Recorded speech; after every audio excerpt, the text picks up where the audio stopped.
नमस्कार दोस्तों, मैं नीलेश कुमार स्वागत करता हूं आपको अपने YouTube चैनल पर। और ये डायमेंशन का अगला वीडियो है जिसमें हम लोग यूजेज ऑफ डायमेंशनल इक्वेशन का पार्ट 3 लेकर आए हैं। यूज नंबर 3 का अगला एग्जांपल पार्ट 4 है, यह पार्ट 3 नहीं पार्ट 4 है, जबकि यूज नंबर 3 है।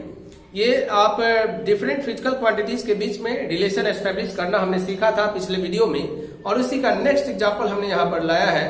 जो अगला एग्जाम्पल है हमारा ए प्रोपोर्शनल ईटा आर वी।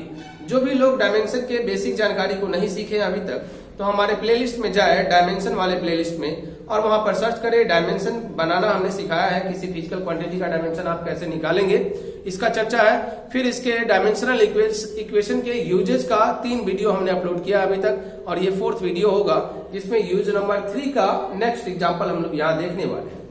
ये है हमारा एक प्रोपोर्शनल ईटा आर वी।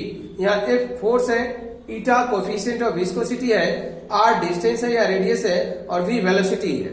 यहाँ हमें एस्टेब्लिश करना है एक रिलेशन इन सभी फिजिकल क्वांटिटीज के बीच में।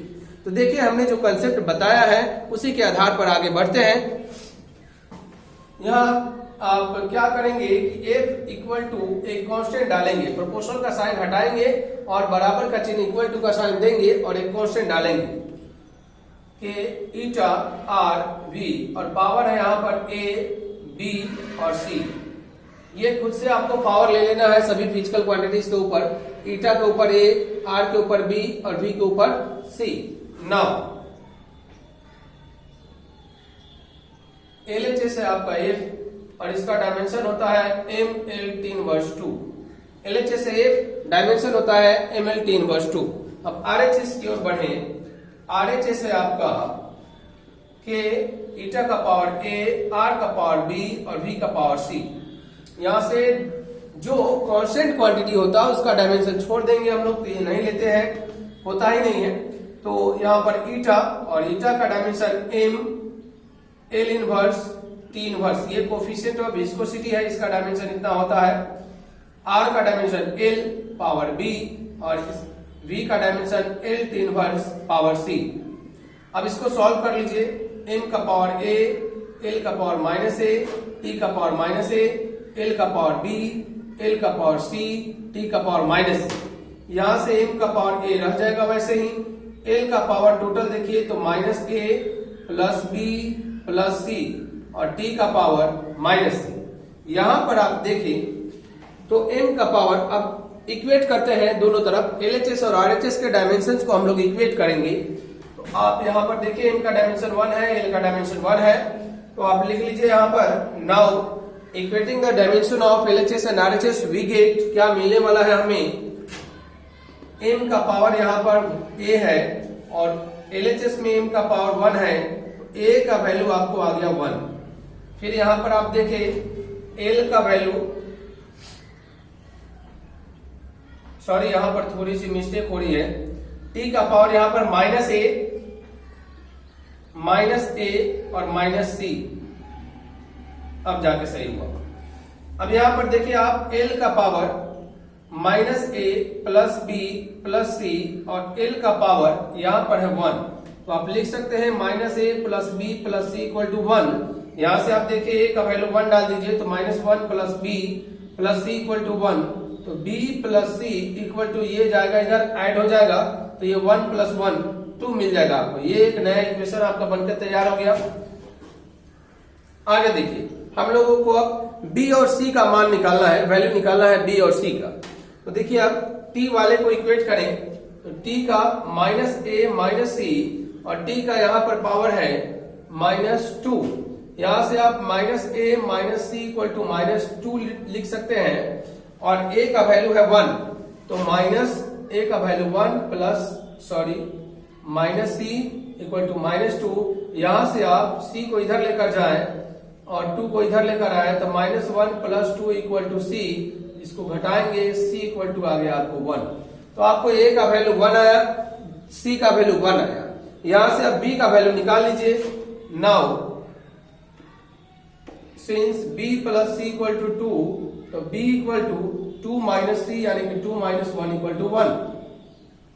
यहां से B का वैल्यू आपको मिल गया 1, C का वैल्यू मिल गया 1 और A का वैल्यू मिल गया 1। अब हम लोग चले जाएंगे इक्वेशन नंबर 1 पर।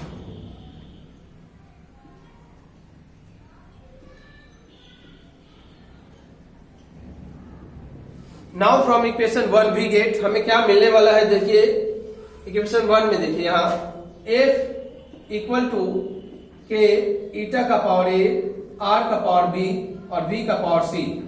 f equal to K eta और a का वैल्यू कितना आया है, 1 आया है, b का वैल्यू 1 आया है और c का वैल्यू भी 1 आया है, यानी कि आपको फाइनली ये f equal to K eta r v, ये रिलेशन आपको मिलने वाला है।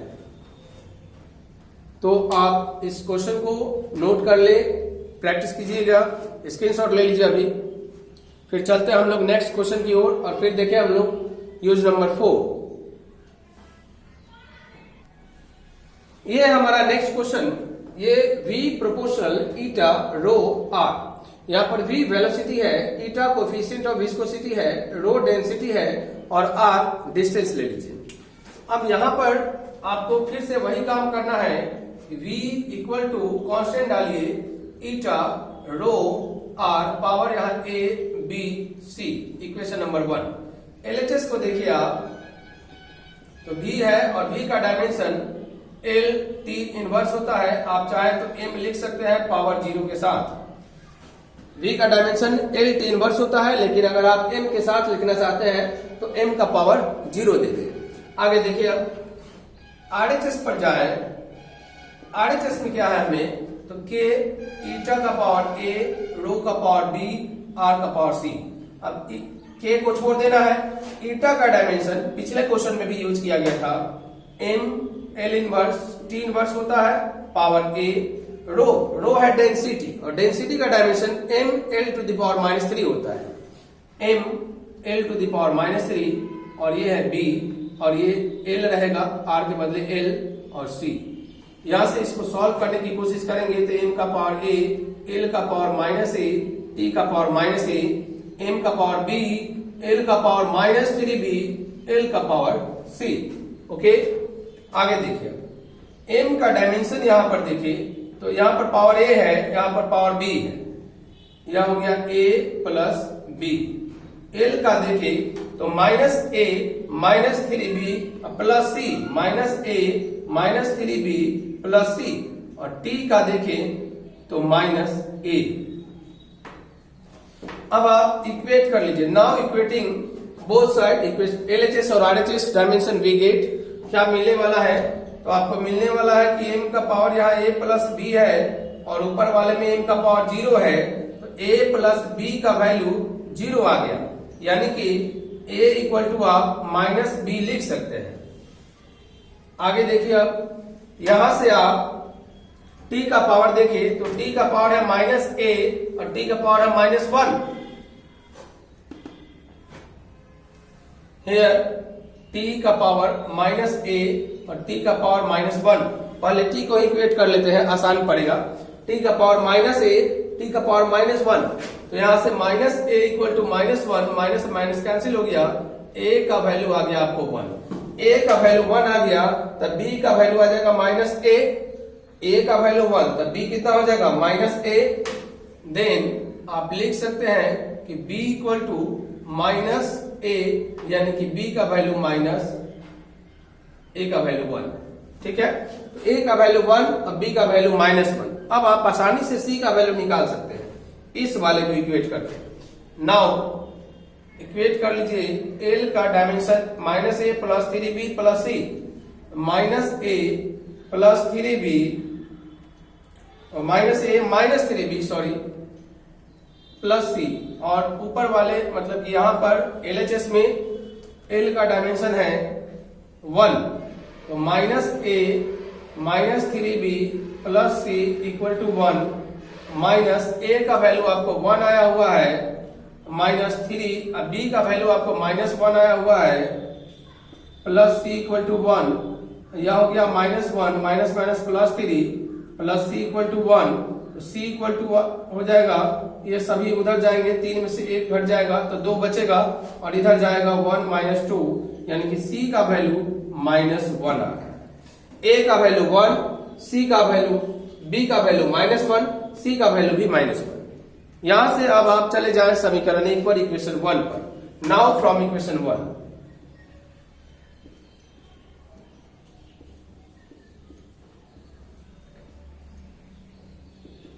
क्या मिलने वाला हमें इक्वेशन 1 में, तो v equal to K eta का पावर a का वैल्यू 1, फिर रो का पावर b और रो का पावर b और b का वैल्यू -1,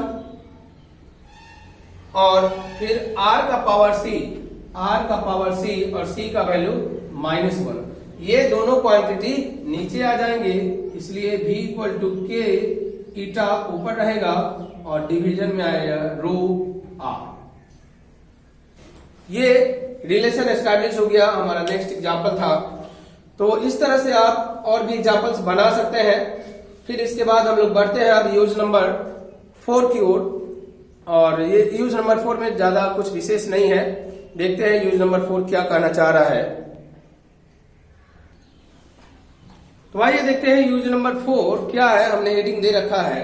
यूज 4 में आपको करना यह है कि with the help of dimensional equation we can find the unit of a physical quantity. हम लोग डायमेंशनल इक्वेशन की सहायता से किसी फिजिकल क्वांटिटी के यूनिट को कैलकुलेट कर सकते हैं, अगर हमें डायमेंशनल इक्वेशन मालूम हो, उसका डायमेंशन मालूम हो तब। तो देखिए एग्जांपल्स हम क्या क्या दे रहे हैं आपको। अगर हमें डायमेंशन मालूम है एरिया का कि एल स्क्वायर होता है, अगर हमें डायमेंशन मालूम है वॉल्यूम का कि एल क्यूब होता है,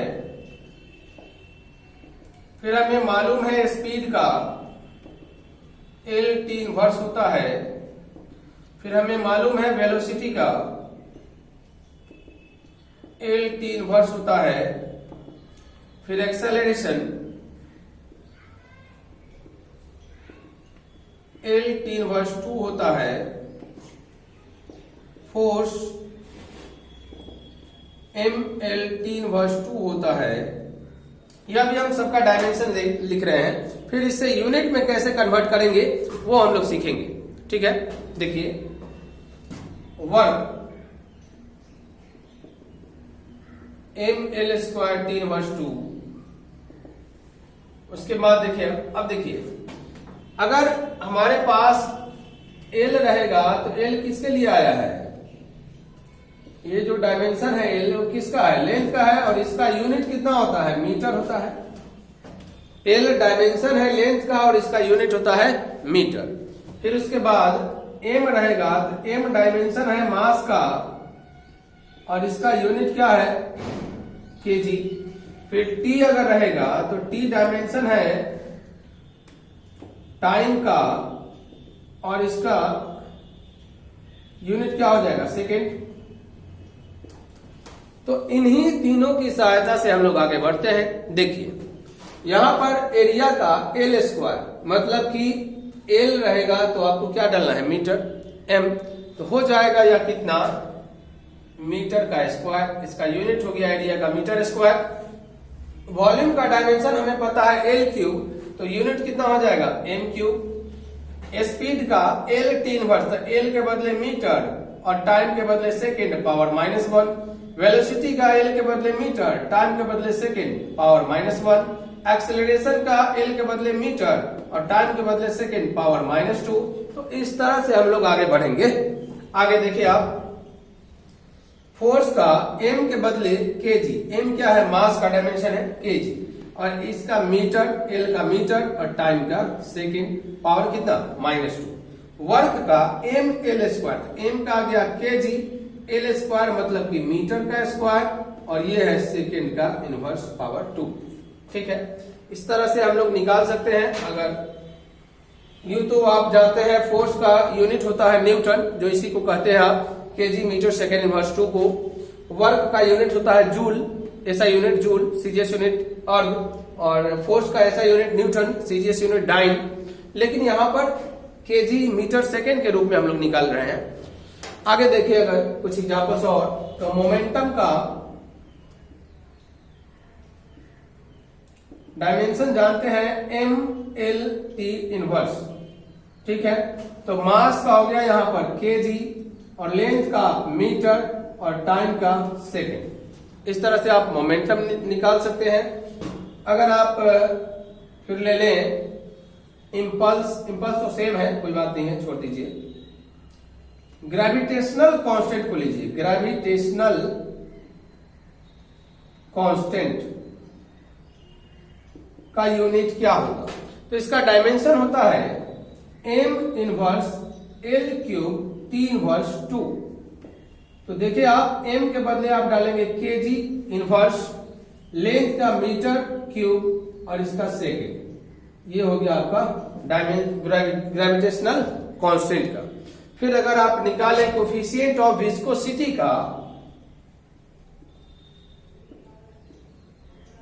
कोएफिशिएंट ऑफ विस्कोसिटी, तो अभी अभी कुछ क्वेश्चंस में हमने देखा है इसका dimension m l inverse t inverse, यानी कि यह आपको दे देगा m के बदले kg, l के बदले मीटर पावर -1 और यह है सेकेंड पावर -1। तो इस तरह से हम लोग, अगर हमें डायमेंशन पता हो तो हम लोग उस क्वांटिटी का यूनिट निकाल सकते हैं। और ये था यूज नंबर हमारा 4। कुछ खास इसमें कैलकुलेशन ज्यादा नहीं था। अगर हमें डायमेंशन पता है तो हम लोग इसका ये यूनिट निकाल सकते हैं। तो अगले वीडियो में हम लोग लेकर आएंगे यूज नंबर 5, जिसमें एक यूनिट से, किसी क्वांटिटी के वैल्यू को एक यूनिट से दूसरे यूनिट में हम लोग किस तरह से कन्वर्ट करना सीखेंगे। ये अगले वीडियो में हम लोग देखने वाले हैं। तो वीडियो को आप लाइक करें, शेयर करें और सब्सक्राइब करें, अपने दोस्तों के पास शेयर करें। Thank you.